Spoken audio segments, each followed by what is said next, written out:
Hello everyone, and welcome back to a new video in programming the finite element method using MATLAB. We are starting the heaviest of videos, which is the equivalent nodal force, because there are so many details you need to understand when we deal with this.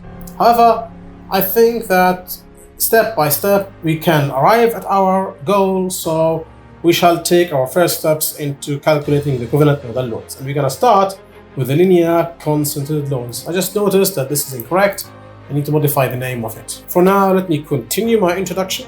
This is part of a video series about the finite element method and its own programming playlist. Both playlists are linked on the top right. And of course, as per usual, my dear channel members have access to the source code. If you are not a channel member, then don't worry, because every single line of code is written in front of you. So you can write along and you will have the exact same code as mine. So with that being said, and without further ado, sit back, relax, and enjoy the show.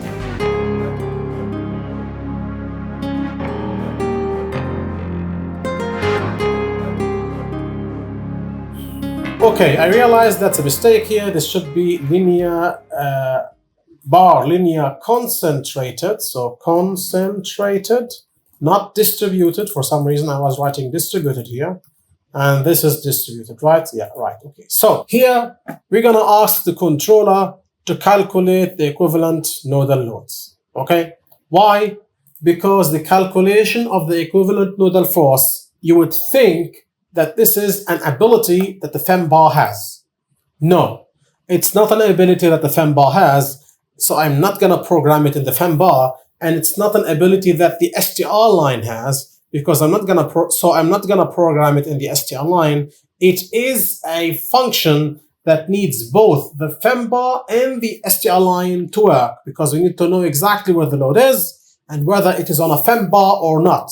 And the positioning of the load is taken using the length of the str line, whereas the question if the load is on the fembar is based on the fembar.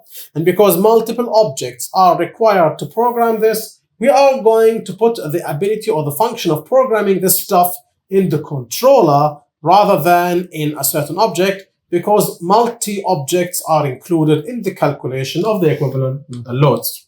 Now this is going to be a big chunk of our code, so I think I would need a region for it. So here in the end, I would just open another region for it and would say here, equivalent nodal loads calculations. Because there is a lot of things we need to do here, so it needs a region. We need now to calculate the equivalent nodal loads. It's easier said than done. I need first of all to declare what my output is going to be. It's going to be, I don't know, let's call it ENL here for equivalent nodal load. And here I will call object, which is the controller, dot get equivalent nodal loads from C, so from concentrated, okay? And I'm going to pass in the bar force. I think I call it bar force, because I want to deal with the concentrated. Let me just go up. There we go. Here, I want to deal with the concentrated. Let me rename them to bar force. Let me just Control C and paste this everywhere. Okay, so it's called bar force now. And here we're going to pass in the bar force. I'm going to pass in the str line, and I'm going to pass in the fembar. Okay, so I passed in the force, the line, this one, and the bar. Fantastic. And let's put a semicolon here. Now let's agree on the output. The output is going to have rows and columns. And here, for the ENL, I'm going to adopt the following output. The ENL rows is going to be the nodes. And the ENL columns is going to be the degrees of freedom. Okay? So I'm expecting a matrix. My output expectancy is a matrix that is 2 times 6. That's what I'm expecting, because I have 2 nodes and I have 6 degrees of freedom. Now this needs to be programmed, and that's why I have a region here.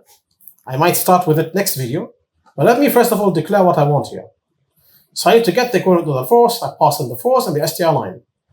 Once I have the equivalent nodal force, I must fill in the equivalent nodal force matrix. Because remember, we have in the controller something called equivalent nodal loads. So everything that has been calculated from the equivalent loads must be added here, not to the global load matrix, because I need to use this later to filter it out. So I need to keep track of the equivalent nodal loads, which means whatever I get from this must be added to the equivalent nodal loads, and I shall do this. So here, once I finish calculation, somehow I will go to object and I will go to the equivalent nodal loads and I will just basically add those things. So how do I add them? I have 2 nodes, which means I have 12 degrees of freedom. I could go very quickly to the nodal loads. Where did I do it? Let's see. I could go very quickly here and copy this thing and change stuff. So I'll copy this, paste it here, and change stuff. But remember, I cannot simply add it to the global load matrix. I can only add it to the equivalent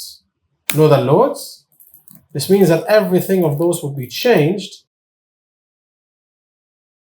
I need to do this 2 times. 1 time for node number 1 and 1 time for node number 2. So I need to copy this entire thing and paste it again. So here I will say apply on fem node 1 degrees of freedom, and here I'm going to apply on fem node 2 degrees of freedom, which means all those fem nodes become fem node 1, fem node 1, all of those will become fem node 1. Let me just copy and paste this, and all of those become fem node 2, and I'll copy and paste this. Now what do I want to add to it? I'm not going to add nodal concentrated, no, I'm going to use the ENL, and here, since we are talking about fem node 1, I'm going to call an ENL, and I'm going to ask it for the first row and the first column, because that's fx, and I will keep copy and pasting this, changing the columns. Now, for the other one, I'm going to same thing. I'm going to copy paste this, but this time I'm going to use the second row, because I'm using the degree of freedom of the fem node 2. Now, the same thing will be copied and pasted in the distributed load. So I'll copy this and go to the distributed load here and paste it. There you go. Now, of course, for this calculate, it will have a different function. So I'll copy this thing, I'll go here, paste, and call this from D for distributed. I'm going to pass in the linear load distributed. Now, I'm not finished, by the way, because once I calculate the equivalent nodal load, I think I should store it not only in the equivalent nodal loads global, but I should also store it in the local, because for the post-processing, I need the equivalent nodal loads in the local sense, not in the global sense, which is more headache. So what I will be doing is, once I find the ENL, this is called, store in equivalent loads global, and I also need to store it in the fembar. So here I should go here and say fembar dot add to local equivalent nodal force matrix, and then I'm going to pass in the load case index and the ENL. I'll talk about how I'll do this later, but I need to store the equivalent nodal loads, and I need to make it become local and store it in the fembar for post-processing reasons. So I Control-C this here, and let me just write here a comment. I say here, store ENL into fembar for post-processing. And here I will say, do not forget to transform the ENL from global to local. So there will be some transformation matrix shenanigans there. Same thing applies for the distributed load. So I'll take this and paste it here, and this would end the calculation of the equivalent of the loads, but not end everything, because there's still more things to do. But I think that's so far so good, I guess. At least we have the logic set straight. So I think we have reached another milestone. We have prepared the entire equivalent nodal load system in the apply loads. This would end the apply loads with only one exception, because we still need to calculate, we still need to program this, and we need to program this. So if this is programmed and that's programmed, then we're good to go. We would have finished apply loads, which is a big chunk of our work. I really want to see some analysis running. However, all good things come to those who wait, so we need to wait a little bit. Anyway, that's another milestone reached, so I want to finalize my video. So yeah, that's everything I wanted to talk about today. I hope you enjoyed. And in the end, I want to give an equivalent nodal load sized shout out to media channel members in the contributor level and the helper level, whose names are going to be shown on the screen.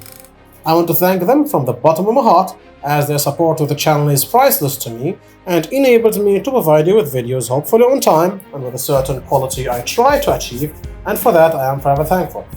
In the end, I hope that you enjoyed the video and you found it beneficial. If you have enjoyed the video, then please consider liking, sharing, subscribing, commenting, and so on, especially subscribing because it helps increase the reach of my channel. As per usual, this is the Civil Engineering Essentials channel, and we'll catch you in the next video. Bye bye.